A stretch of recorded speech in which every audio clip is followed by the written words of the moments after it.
बढ़ते हैं, एक बहुत ऐतिहासिक और अहम फैसले की बात कर रहे हैं। सुप्रीम कोर्ट ने दरअसल एक लैंडमार्क फैसला सुनाते हुए जस्टिस लोढ़ा कमेटी की मुख्य सिफारिशों को मान लिया है। सुप्रीम कोर्ट ने लोढ़ा कमेटी की तरफ से पदाधिकारियों की उम्र और बीसीसीआई में मंत्रियों को पद लेने से रोकने समेत कई सिफारिशों पर अपनी सहमति दे दी है। आपको बता दें कि लोढ़ा कमेटी ने सिफारिश की थी कि बीसीसीआई में 70 साल से ज्यादा के उम्र के पदाधिकारी नहीं होने चाहिए। सुप्रीम कोर्ट ने इन सिफारिशों को मानते हुए अपना फैसला सुनाया। इसके अलावा सुप्रीम कोर्ट ने बीसीसीआई में सीएजी का एक सदस्य होने की भी सिफारिश की है। इस सिफारिश को स्वीकार कर लिया है। दरअसल अदालत ने कहा है कि एक राज्य एक वोट का नियम बरकरार रहेगा और अगले 6 महीने में जस्टिस लोढ़ा की अगुवाई में बीसीसीआई सारे नियमों को लागू करे।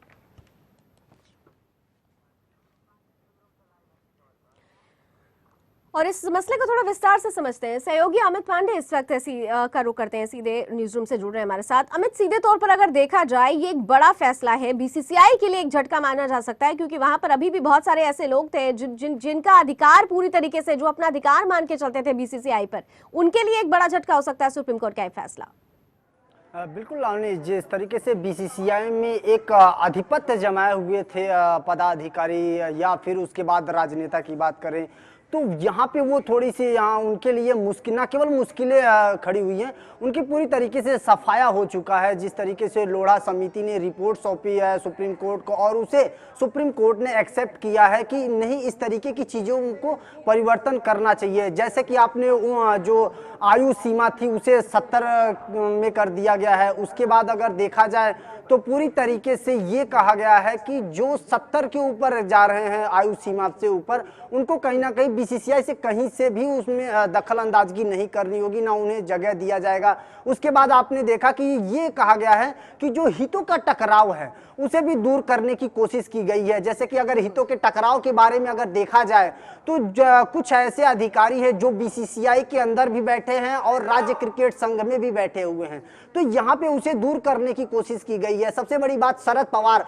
जो कि महाराष्ट्र क्रिकेट एसोसिएशन के अध्यक्ष हैं, उनका देखा जाए अगर आयु सीमा देखी जाए तो 75 साल के हो चुके हैं। और उसके बाद निरंजन शाह की बात की जाए तो निरंजन शाह 72 साल के हो चुके हैं। सबसे जो कत्तावर नाम सामने निकल के आता है एन श्रीनिवासन का, वो 71 साल के हो चुके हैं। तो यहाँ पे 71 साल होने के साथ ही वो पूरी तरीके से इन लोगों के लिए तो एक बड़ा संकेत है कि अब बहुत हो गया बीसीसीआई में उनका राज, अब नए लोगों की जरूरत है।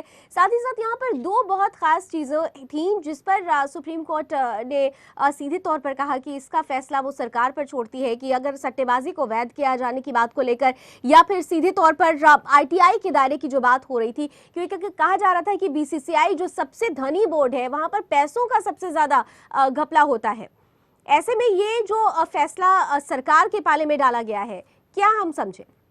बिल्कुल, यहाँ पे साफ तौर पे कहा गया है कि ये फैसला पूरी तरीके से जो सरकार है वो करेगी।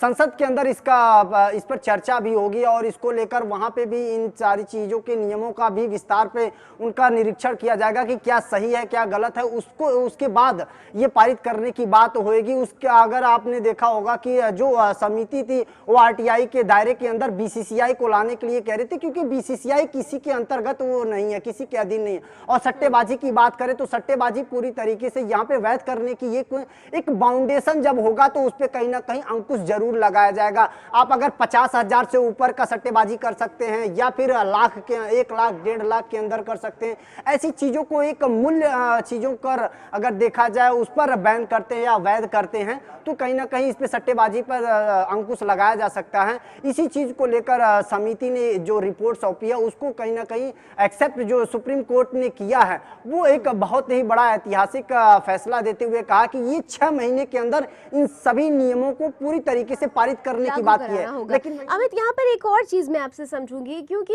ये एक राज्य एक वोट को लेकर लगातार विवाद हो रहा था, लेकिन अब सुप्रीम कोर्ट ने बिल्कुल साफ कर दिया है। भले ही अगर हम गुजरात या महाराष्ट्र की बात करते हैं जहां पर 3-3 संघ है, लेकिन सुप्रीम कोर्ट की तरफ से क्लियर कर दिया गया है कि एक राज्य एक वोट होगा। आपको लगता है कि इस मसले को लेकर क्या बीसीसीआई किसी तरीके की फिर से रिपिटिशन दायर करने की कोशिश कर सकती है? देखिए यहाँ पे जो सुप्रीम कोर्ट ने एक वोट की बात कही है, उसमें रोटेशन पॉलिसी भी रखी हुई है। अगर मुंबई में आपने देखा कि महाराष्ट्र में 3 क्रिकेट संघ हैं, तो वहाँ पे वो रोटेशन पॉलिसी करेंगी। एक बारी महाराष्ट्र करेगा तो एक बारी मुंबई क्रिकेट एसोसिएशन करेगा, वहीं एक बार गुजरात क्रिकेट एसोसिएशन करेगा, तो उसके बाद राजकोट जो है वो कहीं ना कहीं वो करेगी। तो ये जो रोटेशन पॉलिसी है उस हिसाब से उसको लिया जाएगा, उस हिसाब से वोटिंग पड़ेगी। एक बार में एक ही सदस्य एक वोट डाल सकता है, दूसरा वोट एक ही बोर्ड से नहीं दिया जा सकता। ये पॉलिसी जो है वो रोटेशन पॉलिसी के तहत सुप्रीम कोर्ट ने ये फैसला दिया गया है। और एक सबसे अहम बात जो इस पूरे फैसले में हम देख रहे हैं, अब ये सीधे तौर पर कंट्रोलर ऑडिट जनरल का किसी एक सदस्य का रहना, स्कैग के किसी एक सदस्य का रहना, क्योंकि जो घालमेल जो घपला बीसीसीआई में चल रहा था वो जग जाहिर हो चुका है। ऐसे में इस फैसले को इस कदम को किस तरीके से लिया जाए कि कैग का कोई सदस्य जरूर होना चाहिए? बिल्कुल, जिस तरीके से एक पद पर 2 सदस्य हैं, आपने देखा कि अनुराग ठाकुर की अगर बात करें वो बीसीसीआई के अध्यक्ष भी हैं और हिमाचल प्रदेश क्रिकेट एसोसिएशन के अध्यक्ष भी हैं। तो यहाँ पे जो हितों के टकराव का मामला है उसे दूर करने की कोशिश की गई है। अगर आप अनिरुद्ध चौधरी की बात करें तो अनिरुद्ध चौधरी बीसीसीआई में कोषाध्यक्ष के रूप में हैं, और वो अगर देखा जाए तो हरियाणा क्रिकेट एसोसिएशन के अध्यक्ष भी हैं। तो इन चीज़ों को थोड़ा सा अलग करने की कोशिश की गई है, इसीलिए अगर ऐसी चीज़ों पर पूरी तरीके से बीसीसीआई के अंतर जो ये उथल पुथल चल रही है, इस पर अगर कंट्रोल किया जा पाएगा तो कहीं ना कहीं इस पर ये फैसला जो होगा वो बीसीसीआई के हितों में होगा। और आने वाले वक्त में जो बीसीसीआई की जो गलत तस्वीरें भी हमारे बीच में अक्सर आ जाती हैं, वैसी तस्वीरें हमारे बीच में आएंगी नहीं। बहुत बहुत शुक्रिया अमित हमारे साथ जुड़ने के लिए, बहुत महत्वपूर्ण जानकारी हमारे बीच रखने के लिए।